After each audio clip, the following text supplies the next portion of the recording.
Welcome back, Earthlings! Way back in the depths of time, circa 2020, Blood of Zeus dropped on Netflix. Having seen the trailer, I was all set for an epic story told at the dawn of Greek civilization, as gods clash and humanity quakes before their wrath.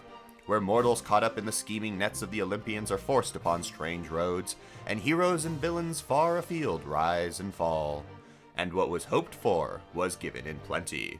In an era that seems to have not enough real-world feeling shows, Blood of Zeus is a refreshing sip of nectar from the ever-shrinking oasis of good storytelling.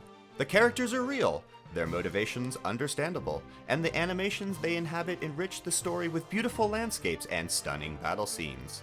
Wrapped deeply in Greek lore and manifesting the very ideals of the ancient ethos, the writers create a rich world that ushers you upon a grand journey. And no epic tale is complete without a suitable music score behind it. Here, Blood of Zeus reaches its zenith. The music is both noble and heroic, capturing the essence of each scene in melodic excellency. Even the Olympians would shudder to hear the music their story has been set to. Though set around mortals, the gods play an ever-present hand, and the writers have the temerity to delve into the Greek legends more or less correctly, allowing us brief glimpses into the deep lore that surrounds the Olympian pantheon.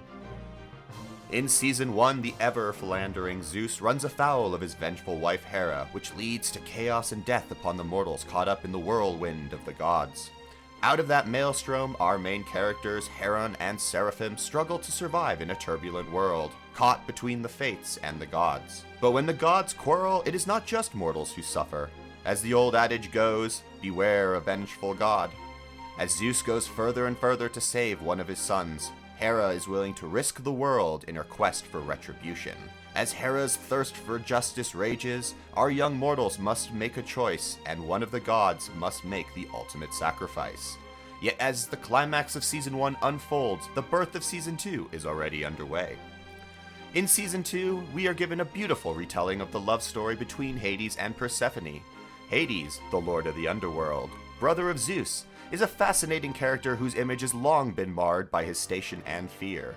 He is the literal lord of the underworld, the realm of the dead. How can men not fear such a being? Yet if you look closely, Hades is tempered by passion, and even he can be moved by great plight. Take Orpheus, for example, the skilled musician who moved Hades himself to pity, and allowed Orpheus to return to the world with his dead wife. We all know how that ended, though. Yet bitterness also rests on the shoulders of Hades, for bound in the love of Hades and Persephone is a bitter fate, to be separated from the other for half the year. As the story goes, in short, Persephone, having been taken to the underworlds by Hades, eats 6 seeds of a fruit grown in the underworld, binding her body to the very realm. But when her mother, Demeter, discovers she is missing, she is enraged and goes in search of her daughter. After finding Persephone with Hades, she demands her daughter's return. Yet Zeus is unable to fully comply, and in compromise, sentences Persephone to live half the year in the underworld, and the other half with her mother.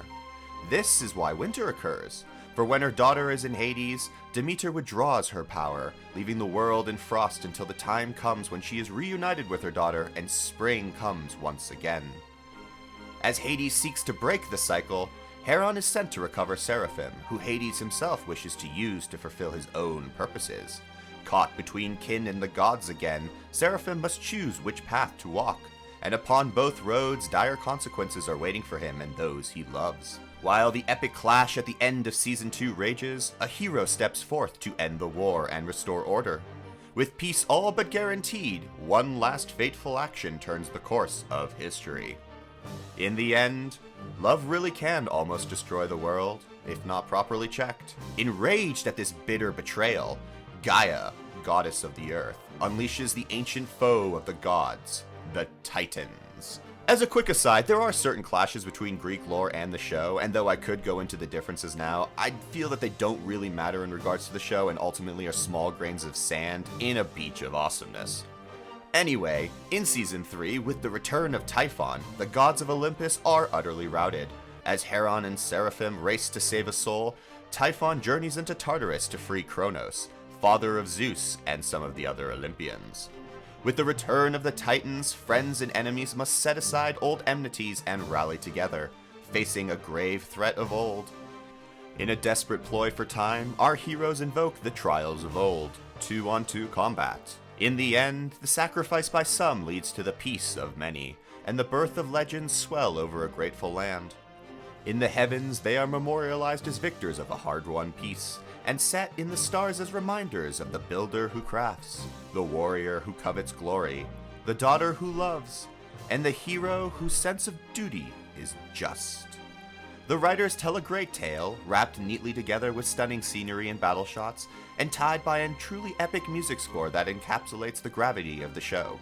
We highly recommend watching Blood of Zeus. If you enjoyed this video, swear the dark oaths to us by liking this video, giving us a subscribe, and telling us what you think down below.